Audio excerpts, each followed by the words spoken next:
Las acciones bancarias de todo el mundo cayeron, incluso cuando el presidente Joe Biden anunció medidas para garantizar la seguridad del sistema bancario estadounidense, luego de que la quiebra de Silicon Valley Bank y Signature Bank, el gobierno de Estados Unidos tomó medidas de emergencia para reforzar los bancos, dándoles acceso a financiación adicional de no conseguir disparar las preocupaciones de los inversores sobre un posible contagio a otros prestamistas de todo el mundo. Vamos a profundizar el día de hoy con nuestro compañero y economista Carlos Reyes. Carlos, bienvenido.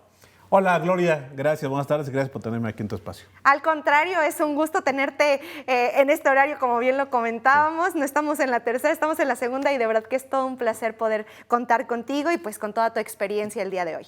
Gracias, gracias. Y es que sí es un tema que la verdad ha despertado pues mucha preocupación en los mercados, sobre todo por el antecedente que hay de las quiebras bancarias, ¿no? Exactamente. Carlos, quisiera preguntarte si nos pudieras hablar un poco más de fondo, ¿qué es lo que detonó pues esta quiebra? Si nos pudieras hablar un poco más del contexto. Mira, primero hay que platicar sobre lo que es Silicon Valley. Silicon Valley es el lugar en la bahía de San Francisco, básicamente en Santa Clara, California, en donde están empresas pues, de tecnología. Vamos, para poner en contexto claro, está Apple, está Microsoft, está Netflix, está Google, es decir, estas empresas que en este momento todos las utilizamos, esos servicios, bueno, están ahí en esa bahía. Esto tuvo su auge en la década de los 80. De hecho, Silicon Valley Bank, que es el banco que está en problemas, bueno, también con Signature Bank, en realidad no tiene mucho tiempo de existir. Es en la década de los 80 cuando comienzan a tener auge, porque estas empresas tecnológicas se empiezan a instalar en esa zona y se le conoce como el paraíso de las tecnologías o ahora se les conoce como startups. Comienzan a crecer, entonces obviamente necesitan fondeo, necesitan financiamiento y es cuando Silicon Valley Bank y Signature Bank se instalan en esa zona y obviamente es el banco de las tecnológicas.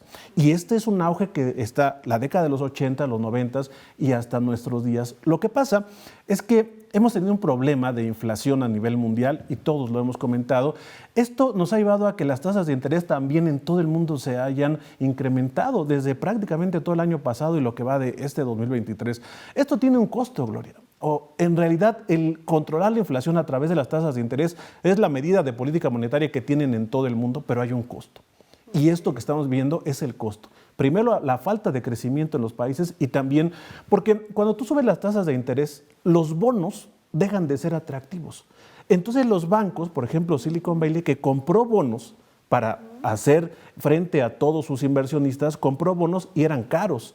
Entonces ahora que suben las tasas de interés, los bonos bajan porque suben otros instrumentos. Estos bancos los tienen que vender, pero a precios más bajos. Entonces ya no hacen frente a las empresas que se fondean con esas instituciones. En realidad, el origen de esto es el incremento de las tasas de interés. Es decir, ¿sus acciones empiezan a perder valor? Más que las acciones, son en sí los bonos. Okay. Los bonos, inclusive los bonos gubernamentales. Porque, bueno, si tú buscas otros instrumentos, resultan más atractivos porque las tasas suben en otros instrumentos, no tanto las tasas de referencia. Entonces, el banco tiene que vender esos bonos porque entre más se quede con ellos, más pierde. Entonces los tiene que vender, pero ya los vende baratos. Si tiene compromisos, obligaciones con muchos de sus clientes, incluidos los accionistas, entonces ahí es donde se descapitaliza, ¿no? ¿Qué pasa con el tema de los seguros? Se habla de que pues existe un fondo que digamos podría ir rescatar. Estados Unidos también pues anunció el que va a apoyar pues a estos depósitos que se realizaron en estos bancos, pero ¿qué hay de fondo, no? Pues mira, la gran preocupación y el antecedente que tenemos nosotros es de 2008-2009 cuando quebró Lehman Brothers y entonces ahora ocurre esto y de inmediato los mercados se pusieron muy nerviosos, las bolsas bajaron entre 3 y 4% desde el mismo viernes, entonces hay nerviosismo. El antecedente era Lehman Brothers, 2008-2009, que fue una crisis financiera global.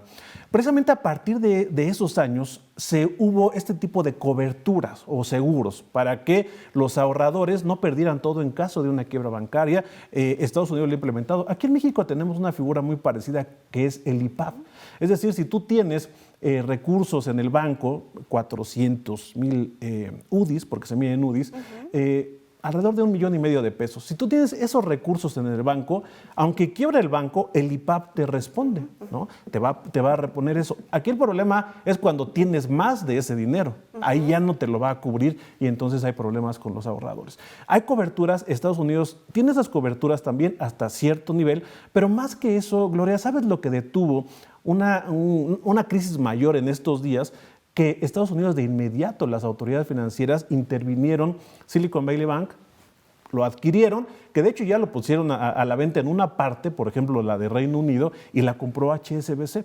Esto quiere decir que si instituciones como HSBC respaldan este banco y Estados Unidos también interviene estas instituciones, calmó los mercados. La verdad que esto fue lo mejor que pudo haber hecho Estados Unidos y directamente recordarás que salió Joe Biden a emitir un mensaje porque sabía que esto podía volverse una catástrofe por el antecedente de 2008. Entonces, están los seguros, tienen estas coberturas y más la intervención que hizo el gobierno de Estados Unidos a través de organismos de Estado que se dedican a esto, bueno, pues le dio seguridad y además del fondeo, pues está la intervención del gobierno, ¿no? Y preguntarte precisamente cómo impacta esta situación a nivel global.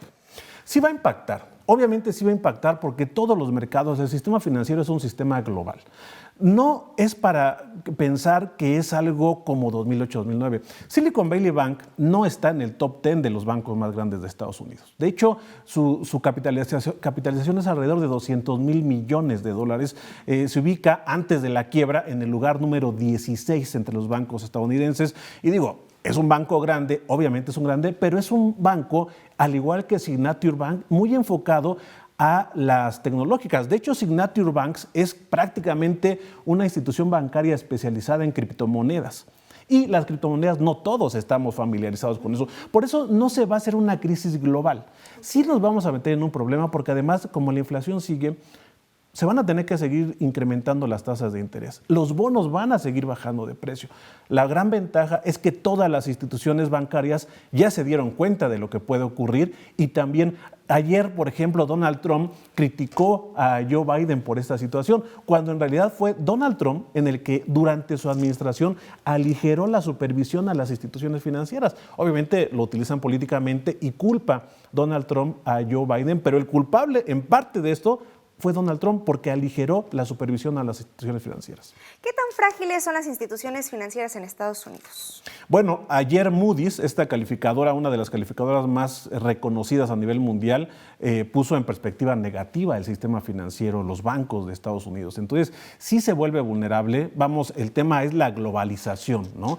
Entonces, todos los bancos tienen relación entre sí con el gobierno, con el sistema financiero.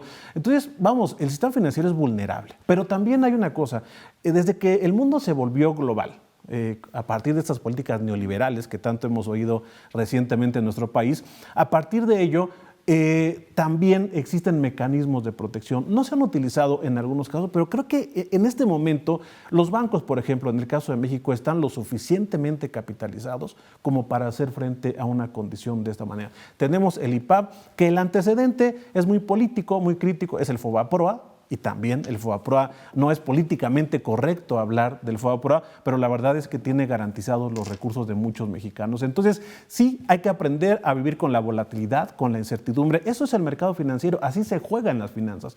No creo que esto pase a mayores, sí es un problema en términos de inflación, en términos de tasa de interés, pero no llegaremos a lo que ocurrió en 2008-2009, que fue pues una catástrofe mundial, ¿no? Perfecto, Carlos, pues te agradezco mucho el que hayas compartido este espacio, el que estés aquí, en esta tu casa claramente. Y bueno, muchísimas gracias, un gusto contar con Carlos Reyes, titular de la tercera emisión de Noticias 360 y economista. Muchas gracias.